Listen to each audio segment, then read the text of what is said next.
You're going to skip up to the third hole on each side. So including this one that you lace through, you're going to count 1, 2, 3. So you're going to skip one hole. You're going to take your lace across and enter that hole. So you're skipping only one hole, and this is the only time that you're actually going to skip a hole during this lacing process. Take your lace on this side and you're going to go into that third hole. At this point you should have something that looks like an X right in the middle or towards the bottom of your shoe here. You're then going to take your laces and go into that hole that you skipped from the inside. So you're actually going to come out of that hole. You skipped it and now you're going to go back into it from the inside and pull it out. Same thing on this side, from the inside and pull it out. So you should have something that looks like this now. Your laces should be coming out of that hole that you skipped.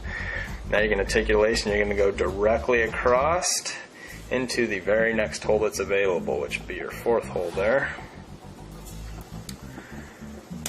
Pull it, take the opposite side into that hole there, pull it. Alright, now this is the part where it might get a little bit tricky for you guys, so pay attention. You're going to bring this lace down to the hole right below the one you just went into. So there's already a lace through this hole, but you need to get this back through from the inside and come out of that hole again. It's a little bit tricky, but if you work with it, you can get it. That one actually went really easy. Do the same thing on this side. You're going to go inside and pull it out. Actually, I'm going to give you guys a little tip here. What I did is took like a big pen before I started this video and I counted up to that third and fourth hole and I just kind of shoved that big pen in there and made these holes a little bit bigger because it can be difficult. Alright, so now it should look like this, and you're going to take it across and you're going to enter this next hole above. Same thing on this side. Take it across and enter. Same thing, you're going to take this down to the hole below and pull it or force it through that eyelet. Take it from the inside back down, force it through that eyelet. Should look like this now. You're going to take it across once again, and this is the last one for me. I don't go up to the very top hole. If you want to do this process one more time and go up to the top hole, it's completely up to you. I usually stop one hole down or so and enter. That should pretty much complete your diamond lace. You can see it's really simple. This is actually one of my favorite. It's a clean look and it's super simple to achieve. It looks a lot more complicated than it is to actually accomplish. So at this point, I'll show you how to utilize your lace anchor. This is a lace anchor, a thin little product here, and what you're going to do is take your lace up through that center hole and you slide your lace anchor down until it's touching the inside of your shoe, like so. You can see it there.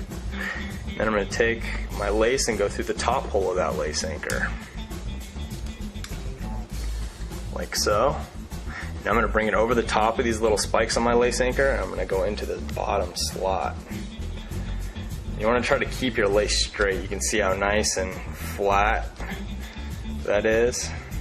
You don't want your lace twisted, anything like that at this point. You can see how skinny and flat that is. You don't feel these things inside your shoe. You feel absolutely nothing. What this does is locks that lace anchor onto the lace, and you can see you pull on the outside here and it doesn't move. It's not coming out. So your setting is staying here. Alright, same thing on this side. You're going to take it through that center hole, oops, like so. Slide the lace anchor down until it's touching the inside of your shoe there. You want it to touch your shoe because that's the point where you want your lace anchor to be secured to your shoelace, because it's on the inside of this eyelet, so this lace can't pull up, so you want it to stay right there. Bring it up over the top of the spikes and down into this bottom slot of your lace anchor. Pull it through there. See, I got it nice and flat. Alright, now at this point I usually leave an inch or so just for adjustments. You need to loosen or tighten your lace for any reason. You can go shorter if you'd like to. I don't suggest it. You don't feel this inside anyways. You get rid of all your extra lacing. Rotate these down in. Pull on the outside here. I'll put a towel in.